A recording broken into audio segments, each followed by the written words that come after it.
Halo Infinite's trailer was just recently released, and as far as I can tell, the community is split on whether they enjoyed the trailer or not. Honestly, I think it's about a three-fourths of the community enjoyed the trailer and the demo reveal.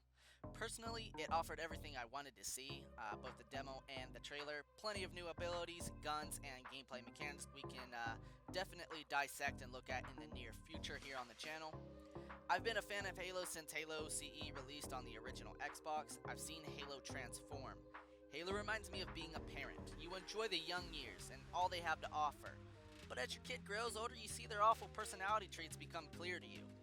And many people would say that the last two Halo games have been, I guess, awful, complete failures of the series.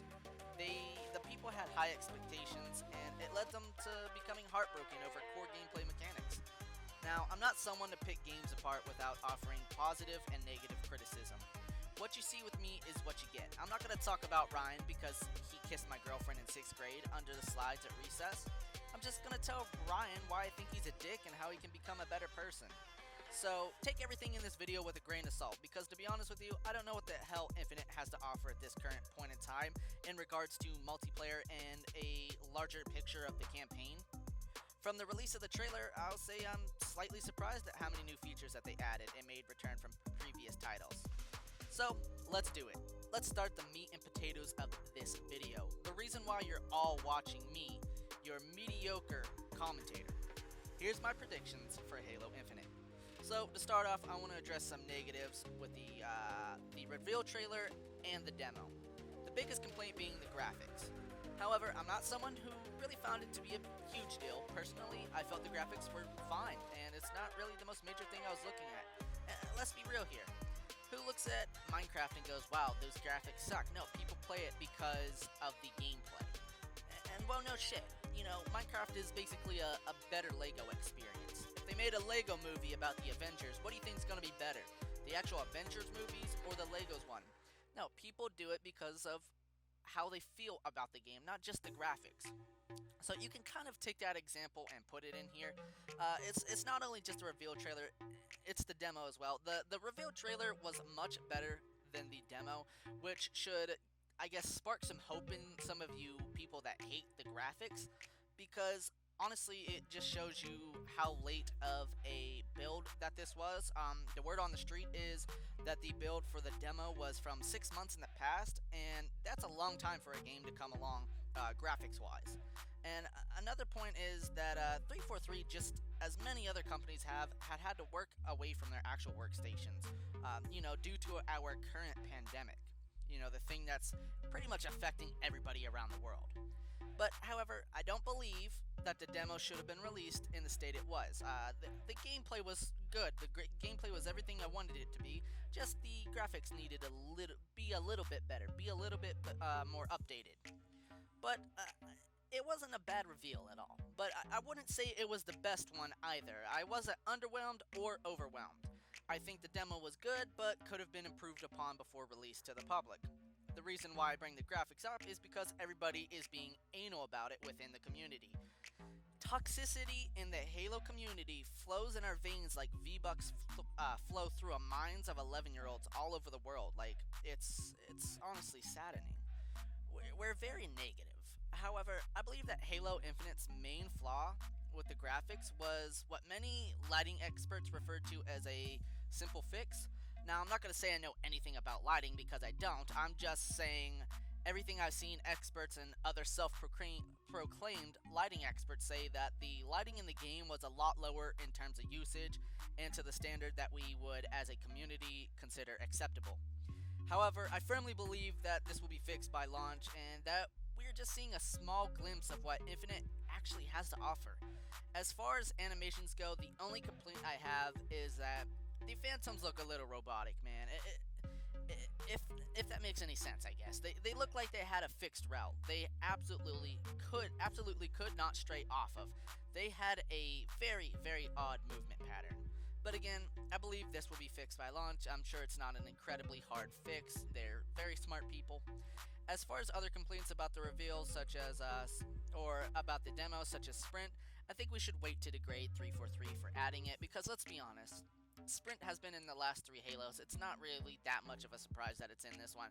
They're trying to build off of the train wrecks that they have caused and, so on and so forth.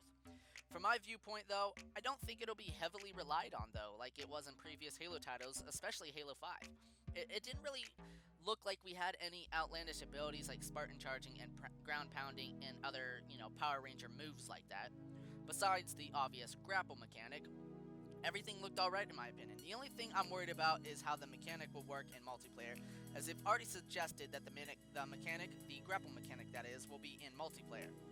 If I were to guess, I would suggest that there's either an armor ability like we saw in Halo Reach, or it's an item we can pick up such as a drop shield from Halo 3 and use as, a one-time use. I don't feel like it's a full-on built, like starting the game mechanic, everybody has it. Another interesting thing we saw in the reveal was the amount of weapons. I'm not sure we've seen this in this many weapons in a trailer before, this many different weapons. And if I were to guess, I would say we are scratching the surface in terms of weapon design and concepts. Think about it. Alright, if you were a magician in a competition, would you reveal your best trick right off the bat? No, you'd use some flashy cool tricks that catches people's attention while leaving your best ones out for later on. This way you don't disappoint people, or you don't leave extremely high expectations and they still think you were pretty cool. I mean, we saw at least half a dozen new guns and our old guns that are designed differently.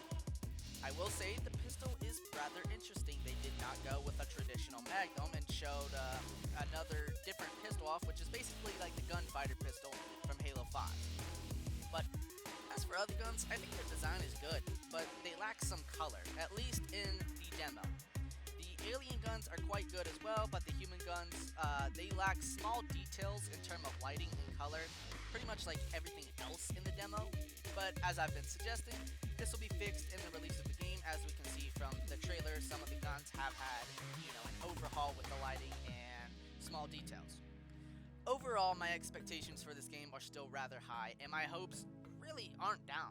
As a Halo fan, I have the right to say that 343 better not mess up our last chance at a good Halo title. I know this isn't a super friendly thing to say, but we as a fan base deserve to have some type of redemption. We aren't Call of Duty. We don't get a title every year and then get to say, just wait till next year. We have to suffer and witness our game die slowly over time. However, I think that Halo Infinite is going to prove a majority of people wrong. Not everybody, but a large majority. I personally believe the multiplayer is going to be able to find the clash of fast-paced yet reserved playstyle that we enjoy from previous Halo titles. I think this title is going to be what Halo 4 was supposed to be, and it's going to be a subtle yet aggressive reboot of the series for both multiplayer and campaign alike. We can see this from RGP elements, guns, Master Chief himself, the art style, and etc. My biggest prediction is that Halo Infinite is going to attract many new players to the Halo series. New players is what the series needs, but we also need to thrive off the veterans as well. And I think that we're getting the best of both worlds with what we have seen so far. Like I said, take my words with a grain of salt because I'm a jackass who makes YouTube videos about a game he likes. And we've only seen 8 minutes of the game, so, chill your horses, man, relax. But, hopefully you guys enjoyed this video. If you did, how about you consider subscribing since you made it this far? And I'll catch you guys in the next video.